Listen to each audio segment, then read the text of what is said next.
ಸ್ವಾಲ್ಮೆಲು and welcome to our YouTube family Kudla rampage. ಒಂದು 10-17 ದಿವಸದ ಹಿಂದೆ ಪಕ್ಷಿಕೆರೆಯಲ್ಲಿ ಒಂದು ಘಟನೆ ನಡೆಯಿತು. ಕಾರ್ತಿಕ್ ಅನ್ನುವಂತಹ ವ್ಯಕ್ತಿ ತನ್ನ ಹೆಂಡತಿ ಮತ್ತು ಮಗುವನ್ನು ಕೊಂದು ತಾನೂ ಕೂಡ ರೈಲ್ವೆ ಹಳಿಗೆ ತಲೆಯನ್ನು ಕೊಟ್ಟು ಆತ್ಮಹತ್ಯೆ ಮಾಡಿರುವಂತಹ ವಿಚಾರ. ಸೊ ಇದಕ್ಕೆ ಸಂಬಂಧಪಟ್ಟಾಗೆ ಮುಂದುವರಿದು ತನ್ನ ತಾಯಿ ಮತ್ತು ತಂಗಿ ಇಬ್ಬರನ್ನು ಕೂಡ ಅರೆಸ್ಟ್ ಮಾಡಿದ್ರು. ರುಕ್ಮಿಣಿ ಮತ್ತು ಶ್ಯಾಮಲಾ ಇವರನ್ನು ಈಗ ಅವರಿಗೆ ಬೇಲ್ ಕೂಡ ಸಿಕ್ಕಿದೆ.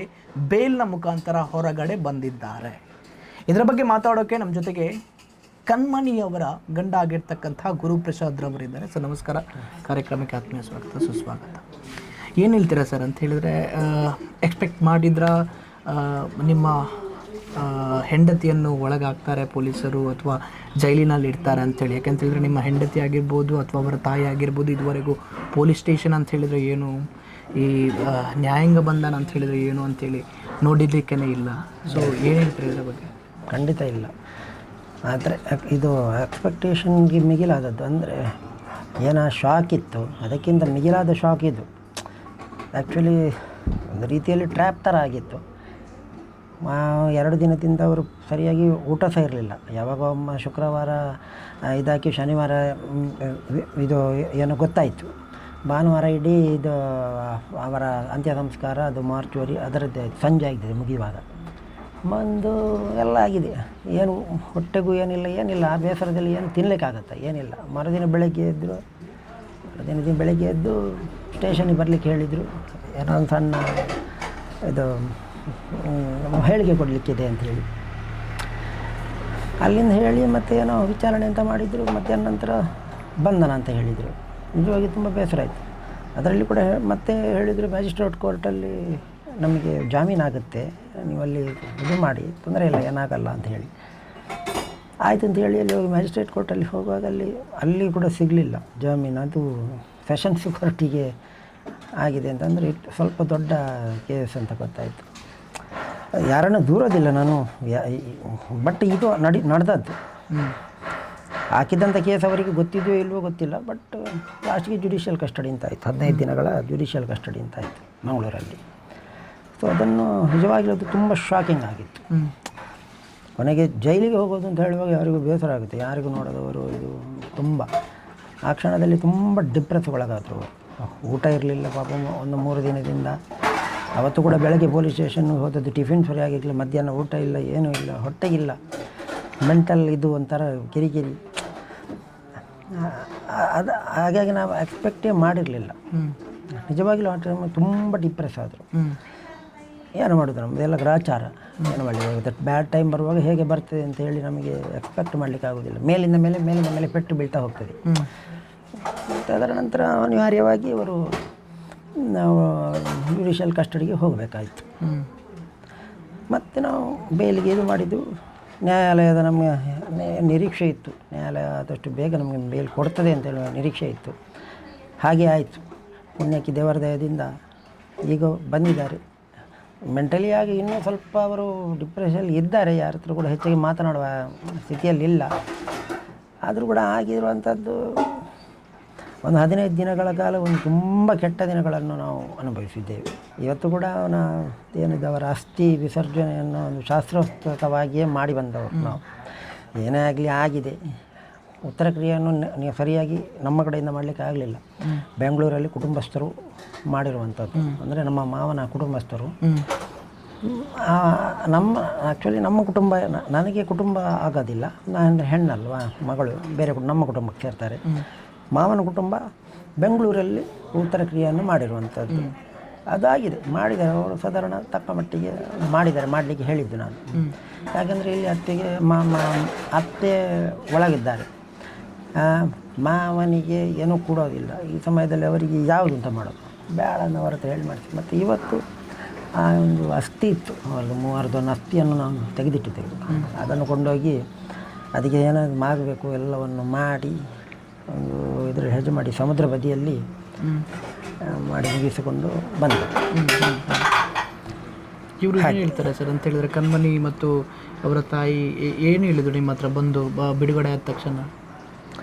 ಬಿಡುಗಡೆ ಆದ ನಂತರ ನಾನು ನೋಡ್ಲಿಕ್ಕೆ ಹೋಗುವಾಗಲೂ ಅವರೇ ಅದನ್ನೇ ಹೇಳ್ತಾ ಇದ್ದದ್ದು, ನಾವೇನು ತಪ್ಪು ಮಾಡಿದ್ದೇವೆ ಮಾರ್ರೆ, ಮಾಡಿದ್ದು ಎಲ್ಲ ಒಳ್ಳೆಯದು. ಬಂದ ನಂತರ ಅವ್ರು ಹೇಳೋದು ಯಾರಿಗೂ ಉಪಕಾರ ಮಾಡಬಾರ್ದು, ಯಾರು ಹೆಚ್ಚಿಗೆ ಉಪಕಾರ ಮಾಡ್ತಾರೋ, ಯಾರು ಹೆಚ್ಚಾಗಿ ನಮ್ಮ ನೋಡ್ತಾರೆ ಅವರಿಗೆ ದೊಡ್ಡ ಶತ್ರುಗಳಾಗೋದು ಅವರಿಗೆ ಕೊನೆಗೆ. ಯಾರು ಉಪಕಾರ ಯಾರು ಅವರನ್ನೇ ಯಾರು ನನ್ನ ಆ್ಯಕ್ಚುಲಿ ನನ್ನ ಕಣ್ಮಣಿಗೆ ಅವನನ್ನು ಕಂಡ್ರೆ ತುಂಬ ಇಷ್ಟ ಇತ್ತು. 5-6 ವರ್ಷ ಕಿರಿಯವ ನನ್ನ ಹೆಂಡತಿಗಿಂತ. ತುಂಬ ಪ್ರೀತಿ ಅವನ ಮೇಲೆ ಯಾವಾಗ ನೋಡಿದ್ರು. ಅವಳಿಗೆ ಅದನ್ನೇ ತಡ್ಕೊಳ್ಳಿಕ್ಕೆ ಆಗಲಿಲ್ಲ. ಏನೋ ಸಣ್ಣ ಸಣ್ಣ ಈ ಭಿನ್ನಾಭಿಪ್ರಾಯ ಇತ್ತು ಬಿಟ್ಟರೆ ಅವನೇನು ಅಷ್ಟು ನಮ್ಮ ಜೊತೆ ನನ್ನ ಜೊತೆ ಅಂತೂ ಸರಿಯಾಗಿ ಇದ್ದ. ಅಷ್ಟು ಚೆನ್ನಾಗಿ ದೂರವಾಗಿರಲಿಲ್ಲ. ಸತ್ಯ ಹೇಳಬೇಕೆಂದರೆ ಇದು ಏನಾಗಿದೆ ಅವರ ಒಳಗೆ ಏನಾಗಿದೆ ಅದು ಗೊತ್ತಿಲ್ಲ ನಮಗೆ. ಅದು ಇನ್ವೆಸ್ಟಿಗೇಷನ್ ಆಗಬೇಕಾಗಿರುವಂಥದ್ದು. ಅಷ್ಟೊಂದು ಬರ್ಬರವಾಗಿ ಯಾಕೆ ಆಯಿತು ಅಂತ ಇನ್ನೂ ನಮಗೆ ಯಕ್ಷ ಪ್ರಶ್ನೆ ಆಗಿದೆ. ಯಾಕೆ ಹೀಗೆ ಮಾಡಿದ್ದಾನೆ, ಏನು ಕತೆ ಅಂತ ಹೇಳಿ. ಅದಕ್ಕೋಸ್ಕರ ನಾವು ಒಂದು ಉನ್ನತ ಮಟ್ಟದ ತನಿಖೆ ಆಗಬೇಕು ಅಂತ ನಾವು ಒಂದು ರೀತಿಯಲ್ಲಿ ಅದನ್ನು ಕೂಡ ನಾವು ಒಂದು ಒತ್ತಾಯ ಮಾಡ್ತಾ ಇದ್ದೇವೆ. ಅವರ ಏನಿದೆ ಅವರ ಇದು ಫೋನ್ ಇದು ಕಾಲ್ ರೆಕಾರ್ಡ್ಸು, ಆಮೇಲೆ ಎಲ್ಲ ವಿಚಾರಗಳು ಅದು ಹೇಳಬೇಕಾಗಿದ್ದೆಲ್ಲ ಅವರಿಗೆ ಗೊತ್ತಿದೆ, ಹೇಗೆ ಮಾಡಬೇಕು ಅಂತ ಹೇಳಿ, ತನಿಖೆಯನ್ನು ಹೇಗೆ ಮಾಡಬೇಕು ಅಂತ ಹೇಳಿ ಗೊತ್ತಿದೆ. ಬಟ್ ನಮಗೆ ಸತ್ಯ ವಿಚಾರ ಏನು ಅಂತ ಗೊತ್ತಾಗಬೇಕಾಗಿದೆ. ಯಾಕೆ ಅಂತ ಗೊತ್ತಾಗಬೇಕಲ್ಲ. ಅದು ಯಾಕೆ ಪ್ರಶ್ನೆ, ಯಾಕೆ ಹೊಡ್ಕೊಂಡ್ರು, ಯಾಕೆ ಈ ರೀತಿ ಆಯಿತು. ಯಾಕೆಂದರೆ ನಾವು ಕೂಡ ತುಂಬ ನೋವು ಅನಿಸಿದೆ. ನಮ್ಮದೇ ಮನೆ ಮಗ, ನಮ್ಮದು ಮನೆ ಸೊಸೆ, ನಮ್ಮ ಮನೆ ಮೊಮ್ಮಗುರಿ, ಮಾವನಿಗೆ ಇದ್ದ ಒಬ್ಬನೇ ಮಗ ವಾರಸುದಾರ. ಅವ್ರ ಕುಟುಂಬಸ್ಥರಲ್ಲಿ ಗಂಡು ಮಗಂತೂ ಇದ್ದದ್ದೇ ಒಬ್ಬರು 4-5 ಜನ ಇದರಲ್ಲಿ ಬ್ರದರ್ಸ್ಗಳಲ್ಲಿ ಅವರ ಹೆಚ್ಚಿನ ಇದರಲ್ಲಿ ಇಬ್ಬರೇ ಇದ್ದದ್ದು. ಒಬ್ಬರು ಇದ್ದಾರೆ ಪಾಪ, ಅವರೇ ಮಾಡಿರುವಂಥದ್ದು. ಇವತ್ತು ದೊಡ್ಡಪ್ಪನ ಮಗ ಅವರಿದ್ದಾರೆ, ಅವರು ಪಾಪ ಮಾಡಿರುವಂಥದ್ದು. ಒಂದು ರೀತಿ ನೆಕ್ಸ್ಟ್ ಜನ್ರೇಷನ್ ಇಲ್ಲದಾಗಿ ಹೋಯ್ತು ನಮ್ಮ ಮಾವನಿಗೆ ಪಾಪ, ಗಂಡು ಮಕ್ಕಳು ಇಲ್ಲದೆ ಇರೋದ್ರಿಂದ. ಸೊ ಅದನ್ನು ತುಂಬ ಬೇಸರ ತರುವಂಥ ವಿಚಾರ ಆಯಿತು. ಇವತ್ತೆಲ್ಲ ನಾಳೆ ಸರಿ ಹೋಗ್ತದೆ ಅಂತ ಹೇಳೋ ಅಷ್ಟು ನಂಬಿಕೆಯಲ್ಲಿದ್ದೆ ನಾನು. ಈ ಮಟ್ಟಕ್ಕೆ ಹೋಗಿ ಬರ್ತದೆ ಅಂತ ಹೇಳಿ ಎಕ್ಸ್ಪೆಕ್ಟ್ ಮಾಡಿರಲಿಲ್ಲ. ಇನ್ನೂ ಕೂಡ ಏನೊಂದು ಶಾಕ್ ಅಂತ ಹೇಳಿದರೆ ಏನು ನಂಬಲಿಕ್ಕೆ ಆಗದಂಥ ಒಂದು ಪರಿಸ್ಥಿತಿಯಲ್ಲಿದ್ದೇವೆ ನಾವು ಅಷ್ಟೇ. ಯಾಕೆ ಹೀಗಾಯಿತು ಛೀ ಅಂತ ಹೇಳಿಕೊಂಡು ಚೆಕ್ ಅಂತ ಗೊತ್ತಾಯ್ತಲ್ಲ, ಏನು ಮಾಡೋದು. ನಿಮ್ಮ ಹೆಂಡತಿ ಮತ್ತು ಅವರ ತಾಯಿ ತುಂಬ ಟಾರ್ಚರ್ ಕೊಟ್ಟಿದ್ರು, ಅದಕ್ಕೋಸ್ಕರ ಏನೋ ಸುಸೈಡ್ ಮಾಡಿದ್ದು ಅಥವಾ ಕೊಂದಿದ್ದು ಅಂತೇಳಿ ಏನೋ ಡೆತ್ ನೋಟಲ್ಲಿ ಬರೆದಿದ್ದಾರೆ ಅನ್ನುವಂಥ ವಿಚಾರದಲ್ಲಿ, ಮತ್ತು ಅವರು ಕೂಡ ಕಂಪ್ಲೇಂಟ್ ಕೊಟ್ಟಿರುವಂತೆ ಆಗಲಿ. ಇದರ ಬಗ್ಗೆ ಏನು ಹೇಳ್ತೀರ ಅಂತ ಹೇಳಿದ್ರೆ, ನಿಮ್ಮ ಹೆಂಡತಿ ತುಂಬ ಪ್ರೀತಿ ಇತ್ತು ತನ್ನ ಅಣ್ಣನ ಮೇಲೆ ಅಂತೇಳಿ ನೀವು ಹೇಳ್ತೀರಾ. ಸೊ ಹೀಗಿರಬೇಕಾದ್ರೆ ಯಾಕೆ ಅದರಲ್ಲಿ ಆ ರೀತಿ ಬರೆದ್ರು ಅವರು? ಅದೇ ಮಾರೆ ಎಂತಂತ ಅಂದರೆ ಅವನ ತಂದೆ ತಾಯಿಯವ್ರ ಜೊತೆ ಸ್ವಲ್ಪ ಅವನಿಗಿತ್ತು, ಏನೋ ಮಾವನ ಜೊತೆ ಇವ್ರ ಜೊತೆ ಅವನಿಗೆ. ಅಂದರೆ ಯಾರು ಬುದ್ಧಿ ಹೇಳಿದರೆ ಕೋಪ ಬರ್ತದೆ ಆ ಥರ. ಮತ್ತು ಅವಳ ಬಗ್ಗೆ ನಾನೇನು ಹೇಳೋದಿಲ್ಲ, ಯಾಕೆಂತ ಹೇಳಿದರೆ ಎಲ್ಲ ತೀರ್ಕೊಂಡಾಗಿದೆ, ಎಲ್ಲ ಮುಗಿದು ಹೋಗಿದೆ. ಎಷ್ಟು ದೂರದು ಏನು ಮಾಡಿ ಪ್ರಯೋಜನ ಇಲ್ಲ, ಯಾವ ವಾಪಸ್ ಬರೋದಿಲ್ಲ. ಬಟ್ ಕಾರ್ತಿಕ್ನ ಅದೇ, ಅವನು ನಿಜವಾಗಿ ಗಂಡಸಾಗಿದ್ದವು ಸರಿ ಇರಬೇಕಾಗಿತ್ತು. ಹೆಂಗಸರನ್ನು ಹೇಳಿದರೆ ಯಾರು ಹೇಳಿದ್ರು ಹೆಂಡತಿ ಆದವಳು ಗಂಡನ ಮಾತನ್ನು ಕೇಳಬೇಕಾಗುತ್ತೆ. ಅವನು ಜೋರು ಮಾಡಿದ್ರು, ಇದು ಮಾಡಿದ್ರು, ಹೆಂಡತಿ ಆದವಳು ಕೇಳಬೇಕಿತ್ತು. ನಾನು ಅವಳನ್ನು ಹೆಚ್ಚಿಗೆ ದೂರೋದಿಲ್ಲ. ಯಾಕೆಂದರೆ ಏನು ಮಾಡೋದು, ಇವನೇ ಸರಿ ಇಲ್ಲದಿದ್ದರೆ, ನಮ್ಮ ಮನೆ ಹುಡುಗನೇ ಸರಿ ಇಲ್ಲದಿದ್ದರೆ ನಾವು ಏನು ಮಾಡಲಿಕ್ಕಾಗುತ್ತೆ. ಗಂಡನ ಹೆಂಡತಿಯಾದ ಅವಳಿಗೆ ಏನು ಬೇಕು ಮಾಡಬೇಕಾದ್ದು ಗಂಡನಾದವನು ಕರ್ತವ್ಯ. ಅವಳಿಗೆ ಏನೇ ಆಗಲಿ, ಏನೇ ಆಗಲಿ ಮೇಕಪ್ ಮಾಡಿಕೊಳ್ಳಿ, ಇದು ಮಾಡ್ಕೊಳ್ಳಿ, ಅದು ಅವನು ಮಾಡಬೇಕ್ರಿ, ಅವನ ಕರ್ತವ್ಯ ಅದು, ಸರಿ ಅಲ್ವಾ. ಹೇಗೆ ಮ್ಯಾನೇಜ್ ಮಾಡಬೇಕು ಅದನ್ನು ಮಾಡಬೇಕು ಅಂತ ಪ್ಲ್ಯಾನಿಂಗ್ ಮಾಡಬೇಕಾದದ್ದು ಅವರವ್ರನ್ನ ಅಂಡರ್ಸ್ಟ್ಯಾಂಡಿಂಗ್ ಒಳಗಡೆ ಹೋಗಬೇಕು. ದುಡ್ಡು ಖರ್ಚು ಮಾಡಲಿ, ಏನು ಬೇಕಾದರೂ ಮಾಡಿಕೊಳ್ಳಿ, ಅದರ ಬಗ್ಗೆ ನಮಗೆ ಯಾವುದೇ ಅಭ್ಯಂತರ ಇರಲಿಲ್ಲ. ಸಂಸಾರವನ್ನು ಸರಿಯಾಗಿ ಒಂದು ಟ್ರ್ಯಾಕಲ್ಲಿ ಕೊಂಡೋಗುವಂಥ ಒಂದು ಚಾಕಚಕ್ಯದವರಲ್ಲಿ ಬೇಕಾಗಿತ್ತು. ಹೇಗೆ ಅಂತ ಹೇಳಿ ಮುಂದೆ ಗೊತ್ತಿರ್ತದಲ್ಲ, ಅವರಲ್ಲಿ ಕಿಸೆಯಲ್ಲಿ ಎಷ್ಟುಂಟು ಅಷ್ಟೇ ನೋಡಿ ಖರ್ಚು ಮಾಡಬೇಕಾಗಿತ್ತು. ಅವರ ಕೈಯಲ್ಲೇ ಇತ್ತು, ಯಾರು ಏನು ಒತ್ತಡ ಇರಲಿಲ್ಲ, ಯಾರು ಯಾವುದೇ ರೀತಿಯ ಹಿಂಸೆ ಮಾಡಲಿಲ್ಲ. ಫಾರಿನ್ ಹೋಗ್ಬೋದಾಗಿತ್ತು ಅವನಿಗೆ, ಆರಾಮ ಜೀವನ ಇತ್ತು, ಮುಂದೆಯೂ ಇತ್ತು ಜೀವನ. ಅವನು ಬರೀ 32 ವರ್ಷ, ಅವಳಿಗೆ 28, ಮುಗಿಯುವ ಕಾಲ ಇಲ್ಲ. ಇನ್ನು ಎಷ್ಟು ಬೇಕಾದರೂ ಮುಂದುವರಿದು ಎಷ್ಟು ಬೇಕಾದರೂ ಅವನಿಗೆ ಅದು ಸಂಪಾದನೆ ಮಾಡ್ಬೋದಾಗಿತ್ತು. ಸಣ್ಣ ಪ್ರಾಯ. ನಾನು ಕೂಡ ಅವನಿಗೆ 25 ವರ್ಷಕ್ಕೆ ಮದುವೆ ಆಗಿದೆ. 1 ವರ್ಷ 24 ವರ್ಷ ಎಂಗೇಜ್ಮೆಂಟ್, 1 ವರ್ಷ 2 ತಿಂಗಳಾದ ನಂತರ ಮದುವೆ ಆದದ್ದು ಅವನಿಗೆ. ಆವಾಗೆಲ್ಲ ಇದ್ದಾರೆ, ಮದುವೆ ಟೈಮಲ್ಲಿ ಹಣ ಇತ್ತು ಅವನ ಕೈಯಲ್ಲಿ, 5-6 ಲಕ್ಷ ರೂಪಾಯಿ ಸ್ವಲ್ಪ ಇದ್ದ. ಆವಾಗಲೇ ಖರ್ಚು ಮಾಡಿದ ಅವನು ತುಂಬ. ಮದುವೆ ಟೈಮಲ್ಲಿ ಒಂದು ದರ್ಬಾರ್ ಮಾಡಿ ಮಾಡಿ ಆಚೆ ತಿರುಗಾಡೋದು ಅದು ಇದು ಮಾಡಲಪ್ಪ ನಮಗೇನಿಲ್ಲ ಮುಂದೆ ಮದುವೆ ಜೀವನಕ್ಕೆ ಒಂದು ಸಲ ಆಗೋದು ಎಂಜಾಯ್. ನಾವು ಯಾವುದ್ರ ಬಗ್ಗೆಯೂ ಈಗ ಆವತ್ತೂ ಮಾತಾಡಲಿಲ್ಲ, ಇವತ್ತು ಮಾತಾಡಿದಿಲ್ಲ. ಅವರವರ ಖರ್ಚು ಮಾಡ್ತಾರೆ, ಅವರವರ ಹಣ ಅವರವರ ಇದು, ನಮಗೇನು ಇದಿಲ್ಲ. ಆದರೆ ಈ ರೀತಿ ಅದೇ ಯಾಕೆ ಹೀಗಾಯಿತು ಅನ್ನೋದೇ ಇದು ನೋಡಲಿಕ್ಕೆ. ಅವರು ಕೂಡ ಭಾರಿ ಅನ್ಯೋನ್ಯತೆಯಿಂದ ಇದ್ದರು. ಹೀಗೆ ನೋಡುವಾಗ ಇಷ್ಟೊಂದು ಬರ್ಬರವಾಗಿ ಅವನು ಯಾಕೆ ಅವಳನ್ನು ಕೊಂದ ಅನ್ನೋದೇ ಒಂದು ದೊಡ್ಡ ಪ್ರಶ್ನೆ. ನಾವು ಅತ್ತೆ ಮಟ್ಟಿಗೆ ಹೇಳಬೇಕಾದ್ರೆ ಪಾಪ ಅವರು ಏನು ಹೇಳ್ತಾ ಇಲ್ಲ ರೀ. ಪಾಪ ಭಾರಿ ತುಂಬ ಪಾಪದವರ ಮಾತೆ. ಸುಮ್ಮನೆ ಹೇಳಬಾರ್ದು ಅವರನ್ನು. ಏನು ಹಿಂಸೆ ಈಗ ನೋಡಿ, ಯಾವುದೇ ಹುಡುಗಿ ಆದರೆ ಹಿಂಸೆ ಕೊಡ್ತಾರೆ ಅಂತ ಹೇಳಿದರೆ ಯಾರು ತಡ್ಕೊಳ್ಳೋದಿಲ್ಲ ಈ ಕಾಲದಲ್ಲಿ. ಕೊಡ್ತಾರೆ, ಏನಾದರೂ ಅವರು ದೊಡ್ಡದಾಗಿ ರಂಪಾಟ ಮಾಡ್ತಾರೆ. ಹೇಳಿದಿಲ್ಲ ಯಾರದು ಹಿಂಸೆ ಕೊಡ್ತಾ ಇದ್ದಾರೆ ಅಂತ. ಆ ಥರ ಇದು ಅವರ ಹಿಂಸೆ ಹೇಗೆ ಅಂತ ಹೇಳಿದರೆ, ಅವರು ಹೇಳ್ತಾ ಇರೋದು ಅಂದರೆ ಅವರು ಹೇಳಿದ ಪ್ರಕಾರ ಇದು ಕೆಲಸಕ್ಕೆ ಹೋಗಬೇಕು, ಆಮೇಲೆ ಇದು ಅವಳು ಕೂಡ ಕೆಲಸಕ್ಕೆ ಹೋಗ್ಬೇಕು. ಅದು ಹಿಂಸೆ ಅಲ್ಲ, ನಿಜವಾಗಿ ಅದು ಹಿಂಸೆ ಅಲ್ಲ. ಮನೆಯಲ್ಲಿದ್ದಾಗ ಬೇಕಲ್ಲ ರೀ, ಮನೆ ಮಗನಿಗೆ ದುಡಿಬೇಕಲ್ಲ. ಮನೆ ಮಗ ದುಡಿಬೇಕು, ಹೌದಲ್ವ? ಒಬ್ಬನೇ ಇರುವಂಥ ಹೋಟೆಲಲ್ಲಿ ಅಪ್ಪ ಅಮ್ಮ ಕಷ್ಟ, ಹೋಟೆಲ ಹೌದು, ಅಪ್ಪ ಅಮ್ಮ ಕಷ್ಟ ಮಾಡ್ತಾ ಇದ್ದಾರೆ, ದುಡಿಬೇಕು, ಹೌದಲ್ವ? ಗೊತ್ತಾಗಬೇಕಲ್ಲ ಅವರು. ನಾನು ಈಗಲೂ ಹೇಳ್ತಾ ಇರೋದು ಒಂದು ಮಿಸ್ಟೇಕ್ ಅವಳದ್ದಲ್ಲ. ಮದುವೆ ಮಾಡಿಕೊಂಡ ನಂತರ ಅವಳ ಸಂಪೂರ್ಣ ಜವಾಬ್ದಾರಿ ನೋಡ್ಕೊಳ್ಳೋದು ಅವನ ಕರ್ತವ್ಯ. ಅವನಿಗೆ ಮದುವೆ ಮಾಡ್ಕೊಳ್ಬೇಕು, ಕೊಲ್ಲುವ ಅಧಿಕಾರ ಇಲ್ಲಲ್ಲ. ಬಾಳಬೇಕು ಅಂತ ಕಳಿಸೋದ್ರಿ. ನನಗೆ ಅವರ ಮೇಲೆ ತುಂಬ ಇದಿದೆ, ಮಮಕಾರ ಇದೆ. ನಾವು ಕೂಡ ಸಮಾನ ದುಃಖಿಗಳು. ಈಚೆ ನಾವು ಅವನನ್ನು ಕರ್ಕೊಂಡಿದ್ದೆ, ಅವಳನ್ನು ಕಳ್ಕೊಂಡಿದ್ದಾಳೆ. ಏನೋ ಮೊನ್ನೆ ನಮಗೂ ಅವರ ನೋವು ಏನೋ ಅಂತ ಅರ್ಥ ಆಗುತ್ತೆ. ಸಣ್ಣ ಅವನೇ ಮಗು, ಅವನಿಗೆ ಹುಟ್ಟಿದೋದ್ರೂ ಕೂಡ ಅವನಿಗೆ ಅದನ್ನು ಕೊಲ್ಲುವ ಅಧಿಕಾರ ಇಲ್ಲ ಯಾರಿಗೂ. ಒಟ್ಟು ತುಂಬ ತಪ್ಪು ಮಾಡಿದ್ದಾನೆ ಅವನು. ನಿಮ್ಮದೇ ಫ್ಲ್ಯಾಟ್ ಅಂತೇಳಿ ನಾನು ಕೇಳ್ಪಟ್ಟೆ. ಅದು ಫ್ಲ್ಯಾಟ್ ಇಲ್ಲ ಕಂಪ್ಲೀಟ್ ಇದೇ ಆಗಿರ್ಬೋದು, ಅದು ನಿಮ್ಮದೇ ಅನ್ನುವಂಥ ವಿಚಾರದಲ್ಲಿ. ಸೊ ನೀವೇನಾದರೂ ಕಿರಿಕಿರಿ ಮಾಡಿದ್ರೆ ಅವರಿಗೆ? ನೋಡಿ, ನನ್ನ ಫ್ಲ್ಯಾಟಲ್ಲಿರೋದು ಸರಿಯಲ್ಲ, ನೀನು ಕೆಲಸಕ್ಕೆ ಹೋಗೋದು, ನನ್ನ ಫ್ಲ್ಯಾಟಲ್ಲಿದ್ದು ನೀನು ಕೊಲ್ಸಕ್ಕೆ ಹೋಗೋದು, ಈ ರೀತಿ ಕೂರುವಂಥದ್ದು ಸರಿಯಲ್ಲ. ನಾನು ಅವನ ಹತ್ರ ಹೇಳಲೇ ಇಲ್ಲ. ನೋಡಿ, ನಾನು ಪರ್ಚೇಸ್ ಮಾಡಿದ್ದು 2012ರಲ್ಲಿ ಪರ್ಚೇಸ್ ಮಾಡಿದ್ದೇನೆ, ಯಾವುದು ಲ್ಯಾಂಡನ್ನಲ್ಲಿ. ಆಮೇಲೆ ನಾನೇ ಕಟ್ಟಿರುವಂಥದ್ದು. ಅವಾಗ ಚಿಕ್ಕ ಹುಡುಗ ಇದ್ದ, ಫ್ಲ್ಯಾಟ್ ನಾನೇ ಕಟ್ಟಿತ್ತು. ಓಪನಿಂಗ್ ಮಾಡಿದ್ದು 2018ರಲ್ಲಿ. ಅವನು ಫಾರಿನ್ಗೆ ಹೋದದ್ದು 2015, 16, 17, 18 4 ವರ್ಷದಲ್ಲಿದ್ದ. 2017ನಲ್ಲಿ ಫ್ಲ್ಯಾಟ್ ಇನಾಗ್ರೇಷನ್ ಆಗಿತ್ತು, ಮೇ 30ಕ್ಕೆ ಆಗಿರುವಂಥದ್ದು. ಅದರ ನಂತರ ನಾನೇ ಕಟ್ಟಿರೋದು ರೀ, ಸುಮ್ಮನೆ ನಾನು ಒಂದು ಪೈಸೆ ತಗೊಳ್ಳಿಲ್ಲ. ಪಾಪ ಚಿಕ್ಕ ಹುಡುಗ ರೀ ಅವನು, 22-24 ವರ್ಷದಿಂದ ಏನೂ ಇರಲಿಲ್ಲ. ಫಾರಿನ್ಗೆ ಹೋಗ್ತಾನೆ ಅಂತ ಹೇಳಿದ ಹೆಲ್ಪ್ ಮಾಡಿದ್ದೆ, ಕಳಿಸಿದೆ ನಾನೇ. ಮತ್ತು ಬಂದು ಅವನ ಹತ್ರ ಏನು 2 ವರ್ಷದಲ್ಲಿ ಏನು ದುಡ್ಡು ಸಿಗ್ತದೆ, ಏನಿಲ್ಲ, ನಾನೇ ಮಾಡಿದ್ದೆ. ಆದರೂ ಕೂಡ ಏನು ಮಾಡಿದೆ ಹೇಳ್ತೇನೆ. ಆ ದಿವಸ ಷಷ್ಠಾಬ್ದಿ ಬರ್ತಿತ್ತು, ನಮ್ಮ ವರ್ಗು ಅತ್ತೆದ್ದು ಮತ್ತೆ ಬಂತು. ಅದರ ಖರ್ಚನ್ನು ಅದರ ಊಟದ ಖರ್ಚನ್ನು ಅವನು ಮಾಡಿದ್ದಾನೆ. 1,000 ಜನರ ಊಟ ಇತ್ತು. ಅದರ ಊಟದ ಖರ್ಚು 1 ಲಕ್ಷ ಚಿಲ್ಲರೆವರೆಗೆ ಅವನು, ಅಂದರೆ ಅವರು ವಾಪಸ್ಸು ಅವರ ಖರ್ಚು ಮಾಡಿದ್ದಾರೆ. ನಾನು ಎಷ್ಟು ಅಂತ ಕೇಳಿದೆ, ಅವ್ರು ತಗೊಳ್ಳಿಲ್ಲ.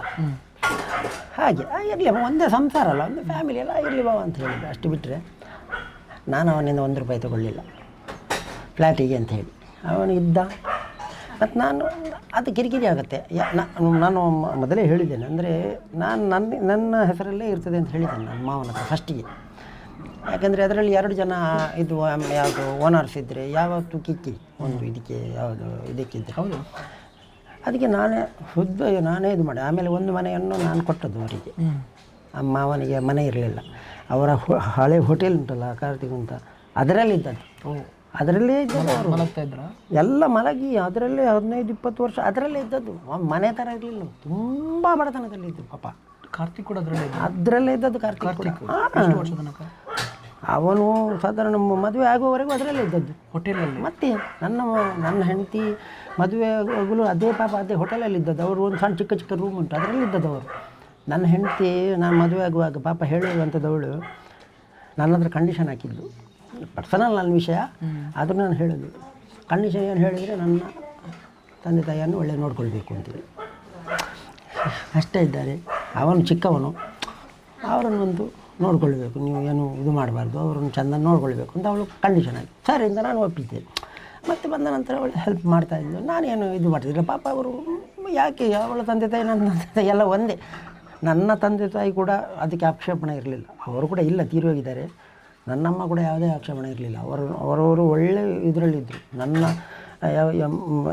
ಸೊಸೆ ಅಂದರೆ ನನ್ನ ಹೆಂಡತಿ ಮತ್ತು ಅತ್ತೆ, ಅಂದರೆ ನನ್ನ ಅಮ್ಮ ಮತ್ತು ನನ್ನ ಹೆಂಡತಿ ಅಂದರೆ ಅತ್ತೆ ಸೊಸೆ, ಅಷ್ಟು ಅನ್ಯೋನ್ಯ ರೀ. ಸಾಯೋರು ಅಷ್ಟು ಅನ್ಯೋನ್ಯ, ಎಷ್ಟು ಜನ ನೋಡ್ಕೊಂಡಿದ್ದಾರೆ. ಅಂದರೆ ಅವರು ಹೇಗೆ ಇರ್ತಾರೆ ಅನ್ನುವಂಥದ್ದು. ಜಗಳ ಆಗೋದಾದರೆ ಇಲ್ಲೂ ಆಗಬೇಕಿತ್ತು. ಹೌದು.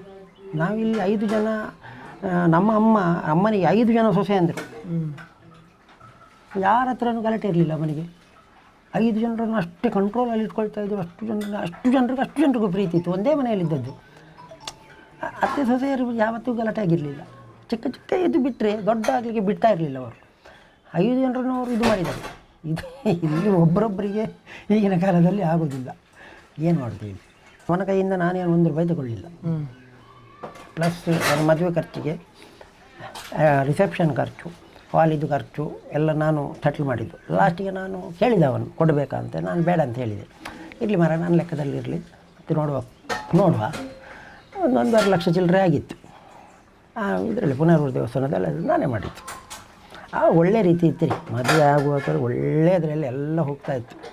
ಈ ಮದುವೆ ಆದ ನಂತರ ಇವನಿಗೆ ಏನು ಹಿಡಿದೋದು ಗೊತ್ತಿಲ್ಲ. ಅಲ್ಲ, ಎಷ್ಟು ವರ್ಷ ಆ ಕಾರ್ತಿಕ್ ಹೋಟೆಲಲ್ಲಿ ವಾಸ ಮಾಡ್ತಾಯಿದ್ರು ಅವರು? ಅವಾಗ ಸಾಧಾರಣ ನನ್ನ ಪ್ರಕಾರ ಒಂದು 20 ವರ್ಷದಿಂದ ಮೇಲೆ ಅಲ್ಲಿ ಹೋಟೆಲಲ್ಲಿ ವಾಸ ಆಗ್ತಾಯಿದ್ದು. 25 ವರ್ಷ ಇರ್ಬೋದು. ಅಂದರೆ ಕೆಲಸ ಮಾಡ್ತಾ ಇರಲಿಲ್ವ? ಕೆಲಸ ಏನು ಮಾಡ್ತಾ ಇರಲಿಲ್ಲ ಯಾರು? ಕಾರ್ತಿಕ್ ಅಲ್ಲ, ನೀವು ಏನು ಹೇಳಿದ್ದು? ಅಲ್ಲ, ಕಾರ್ತಿಕ್ ಎಷ್ಟು ವರ್ಷ ಅಲ್ಲಿ? ಕಾರ್ತಿಕ್ ಹೋಟೆಲಲ್ಲಿ ಚಿಕ್ಕವದ್ನಲ್ಲಿ, ಅವನು ಚಿಕ್ಕವ ಅವಾಗ. ಅವನಿಗೆ ಈಗ ನೀವು ಅಂದಾಜಾಗಿ ಈಗ ಅವನಿಗೆ 32 ವರ್ಷ. ಒಂದು ಮದುವೆ ಆದದ್ದು ಅವನಿಗೆ 25ನೇ ವರ್ಷದಲ್ಲಿ ಮದುವೆ ಆಗಿದೆ. 2018ರಲ್ಲಿ ಮದುವೆ ಆದದ್ದು. ಆವಾಗ ಅವನು ಶಾಲೆಗೆ ಹೋಗೋದು ಅದನ್ನೇ ಮಾಡ್ತಾಯಿದ್ದ. ಕೆಲಸ ಏನು ಮಾಡ್ತಾ ಇರಲಿಲ್ಲ. ಶಾಲೆಯಲ್ಲಿ ಸ್ಕೂಲ್ ಕಲಿತಾ ಇದ್ನಲ್ಲ, ಕಾಲೇಜಿಗೆ ಹೋಗ್ತಾ ಇದ್ದ. ಕಾಲೇಜಿಗೆ ಹೋದ ನಂತರ BBM ಮಾಡಿದ್ದ ಅವನು. ಅದರ ನಂತರ ಅವನು ಇದಕ್ಕೆ ಹೋದದ್ದು, ಎಲ್ಲಿಗೆ, ನೈಜೀರಿಯಾಗೆ ಹೋದದ್ದು, ಫಾರಿನ್ ಹೋದದ್ದು. ಎಷ್ಟು ವರ್ಷ ಇರುವಾಗ ಸಾಧಾರಣ? ಅವನಿಗೆ ಸಾಧಾರಣ ಒಂದು 22 ವರ್ಷ ಇರ್ಬೋದು ಅಷ್ಟೇ. ಚಿಕ್ಕ ಹುಡುಗ ಅಲ್ಲ ಅವನು. 22ರಿಂದ ಒಂದು 24 ಅವನು ನಾನು ದುಡಿತೇನೆ ಅಂತೇಳಿ ಹೋದವನು. ಹಾಗೆ ಏನು ಕೆಲಸ ಮಾಡ್ತಾ ಇದ್ರಲ್ಲಿ? ಅವನು ನೈಜೀರಿಯಾದಲ್ಲಿ ಯಾವುದೋ ಒಂದು ಕಂಪನಿಯಲ್ಲಿದ್ದ. ಕರೆಕ್ಟ್ ಗೊತ್ತಿಲ್ಲ.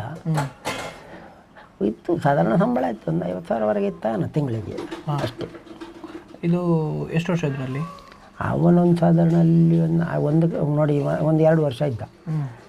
ಮತ್ತು ಪುನಃ 2018 ಮತ್ತು 1.5 ವರ್ಷ ಇದ್ದ. ಒಟ್ಟಿಗಿದ್ದ ಒಂದು 3-3.5 ವರ್ಷ ಇರ್ಬೋದೇನೋ ಅಷ್ಟೇ. ಫಾರಿನಲ್ಲಿ ಅಷ್ಟೇ ಇದ್ದದ್ದು ಅವನು. ಹಾಗೆ ಆನಂತರ ಅಲ್ಲಿದ್ದ ವಾಪಸ್ ಬಂದ. ಆನಂತರ ಬಂದ, ಮದುವೆ ಆದ ನಂತರ ಹೋಗಲಿಲ್ಲ. ಫಾರಿನಲ್ಲಿದ್ದಾಗ ಅಮ್ಮನ ಅಕೌಂಟಿಗೆ ಕಾಸು ಕಳಿಸ್ತಾ ಇದ್ರು, ಏನೋ ಫ್ಲ್ಯಾಟಿಗೆ ಲೋನ್ ಕಟ್ಟಲಿಕ್ಕೆ ಅಂತೇಳಿ ವಿಚಾರದಲ್ಲೂ ಕೂಡ ಕೇಳ್ಪಟ್ಟೆ. ಲೋನ್ ನನಗೆ ಇನ್ಸ್ಟಾಲ್ಮೆಂಟ್ ಸ್ಟಾರ್ಟ್ ಆದದ್ದೇ 2017ರ ನಂತರ. 2017 ನಂತರ ನನಗೆ ಇನ್ಸ್ಟಾಲ್ಮೆಂಟ್ ಸ್ಟಾರ್ಟ್ ಆಯ್ತದ್ದು. ನಾವನ ಹಣ ನಾನು ಮುಟ್ಟಲಿಲ್ಲ. ಪಾಪ ಅವನು ಹೋದವನು, ನಾನು ಸಾಲ ಮಾಡಿ ಕಟ್ಟಿದ್ದು. ಬಟ್ ಅವನಿಗೆ ಎಷ್ಟು ಇರ್ಬೋದು, 50,000 ಇದು ಆದರೆ ಆ ಹಣವನ್ನು ಅಷ್ಟು ನನಗೆ 1.5 ಕೋಟಿ ಆಗಿದೆ. ಎಷ್ಟು ಸಿಗ್ಬೋದು? ಇಲ್ಲ, ಒಂದು ಹಣ 1 ರೂಪಾಯಿ ನಾನು ಮುಟ್ಟಲಿಲ್ಲ. ಉಂಟಲ್ಲ NRI ಅಕೌಂಟಿಗೆ ಬರೋದಲ್ವ, ಈಗಲೂ ಬೇಗ ತೆಗಿಬೋದು ಸ್ಟೇಟ್ಮೆಂಟ್. ಆವಾಗ ಬ್ಯಾಂಕ್ ಆಫ್ ಬರೋಡ, ಆವಾಗ ವಿಜಯ ಬ್ಯಾಂಕ್ ಇತ್ತು, ಅದಕ್ಕೆ ಬರ್ತಾ ಇದ್ದದ್ದು NRI ಅಕೌಂಟ್. ಅವರ ಅಮ್ಮನಿಗೆ ಅವರಿಗೇನೋ ಇದಿತ್ತು. ನಾನು ಅದರಲ್ಲಿ ಯಾವುದೇ ಇದರಲ್ಲಿ ಕೆಲಸ ಇಲ್ಲ. ಅಷ್ಟು ಚೀಪಾಗಿ ನಾನು ಹೋಗೋದಿಲ್ಲ. ಅವನ ಹಣ ನಾನು ಮುಟ್ಟಲಿಲ್ಲ. ಯಾಕೆ ನನಗೆ ಗೊತ್ತಿತ್ತಲ್ಲ ಪಾಪ ಇವರು ಎಷ್ಟಿದ್ದಾರೆ ಅಂತೇಳಿ. ಕಂಪ್ಲೀಟಾಗಿ ನಾನೇ ಹಾಕಿರುವಂಥದ್ದು. ಹಾಗೆ ನಾನು ಅವರಿಗೆ ಒಂದು ಫ್ಲ್ಯಾಟನ್ನು ನಾನು ಕೊಟ್ಟಿದ್ದು ಇಡಲಿಕ್ಕೆ. ಇರಿ, ನೀವು ಇಲ್ಲೇ ಇರಿ, ನೀವು ಅತ್ತೆ ಮಾವನಿಗೆ ಇರಿ ಅಂತ ಹೇಳಿ ಕೊಟ್ಟಿರುವಂಥದ್ದು. ಅವನಿಗೆ ಎಂತಲ್ಲ, ಅವನಿಗೆ ಅಂದರೆ ನೀವು ಮಾಡಬೇಕಲ್ಲ ಅವನು. ಯಾಕೆಂತ ಹೇಳಿದರೆ ನೋಡಿ, ನಾನು ಅಷ್ಟು ಮಾಡ್ಬೋದು. ನನಗೂ ಹೆಂಡತಿ ಮಕ್ಕಳಿದ್ದಾರೆ, 2 ಮಕ್ಕಳಿದ್ದಾರೆ. ಯಾರೇ ಆಗಲಿ ಅವರವರು ದುಡ್ಡು ಮಾಡಿಕೊಳ್ಬೇಕು. ನಾವು ಅವರಿಗೊಂದು ನೆಲೆ ಅಂತ ಕೊಡ್ಬೋದು. ನಾನು ಫಸ್ಟಿಗೆ ಪ್ಲ್ಯಾನ್ ಅಪ್ ಮಾಡಿದ್ದೇನೆ, ಈ ರೀತಿ ಆಗಬಾರ್ದು, ಯಾವುದೇ ಕಿರಿಕಿರಿ ಆಗಬಾರ್ದು, ಅದಕ್ಕೆಲ್ಲ ಪ್ಲ್ಯಾನ್ ಮಾಡಿಯೇ ನಾನು ಮಾಡಿರುವಂಥದ್ದು.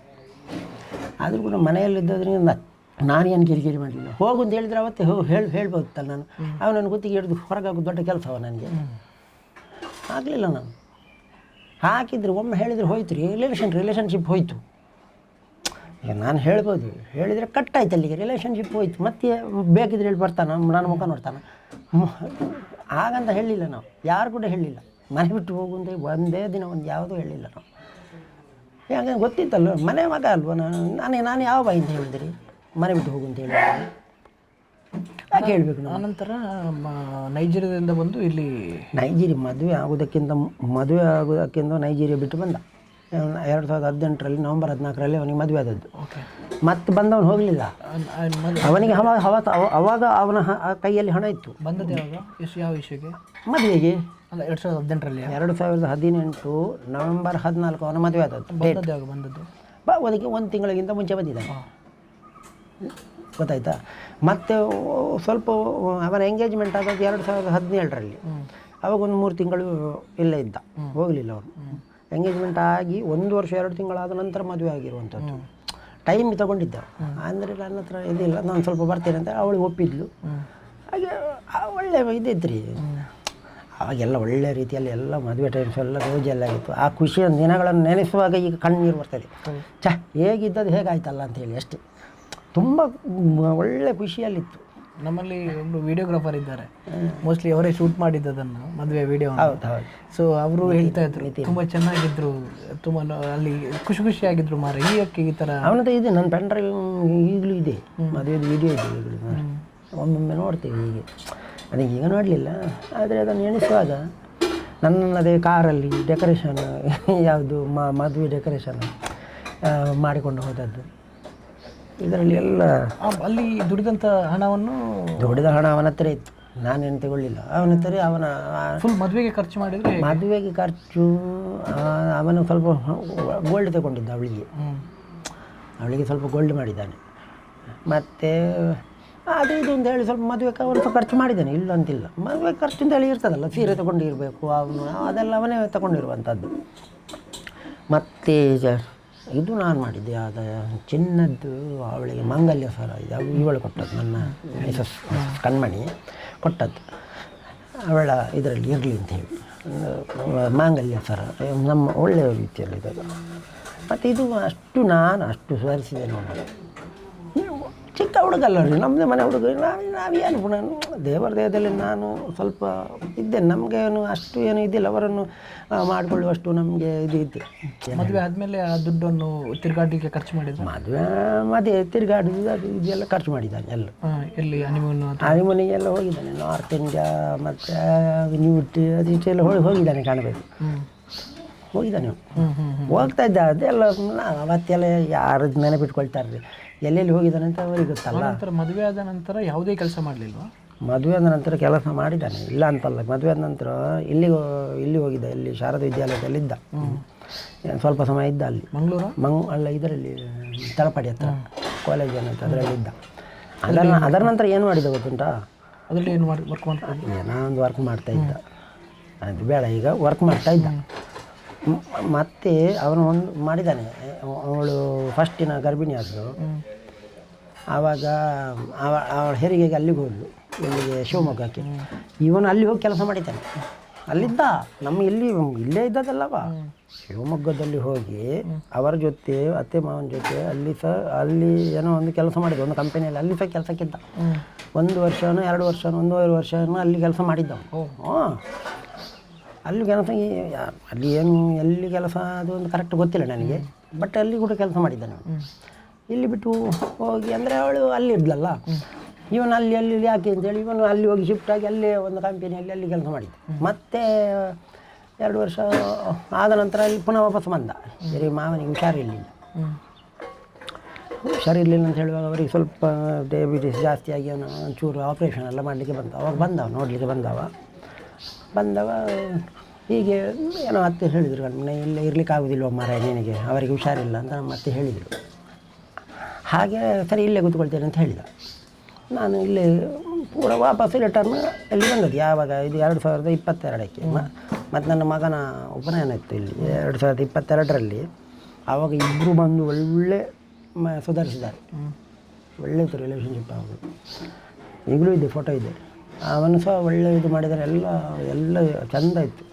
ಇದು ಮೀಡಿಯಾದಲ್ಲಿ ಹೇಳುವಾಗ 3-4 ವರ್ಷ ಮಾತಾಡ್ತಿರ್ಲಿಲ್ಲ ಇಲ್ಲ, ಈ 22. ಅದರ ನಂತರ ಅದು ಮತ್ತೆ ಅಲ್ಲಿ ಸುಬ್ರಹ್ಮಣ್ಯ ಸಹಕಾರಿ ಸಂಘ ಅಂತಿದ್ದ, ನಿಧಿ ಇಲ್ಲಿ ಗೋಲ್ಡ್ ಅದರಲ್ಲಿ ಕೂಡ ಗೋಲ್ಡ್ ಅದೇ ನಮ್ಮ ಮಾಡ್ಕೊಂಡು ಹೌದು ಮೊಹಮ್ಮದ್ ಅಂತ ಹೇಳಿ ಅವರದ್ದು ಮೊನ್ನೆ ಹೇಳಿದರು ಪಾಪ.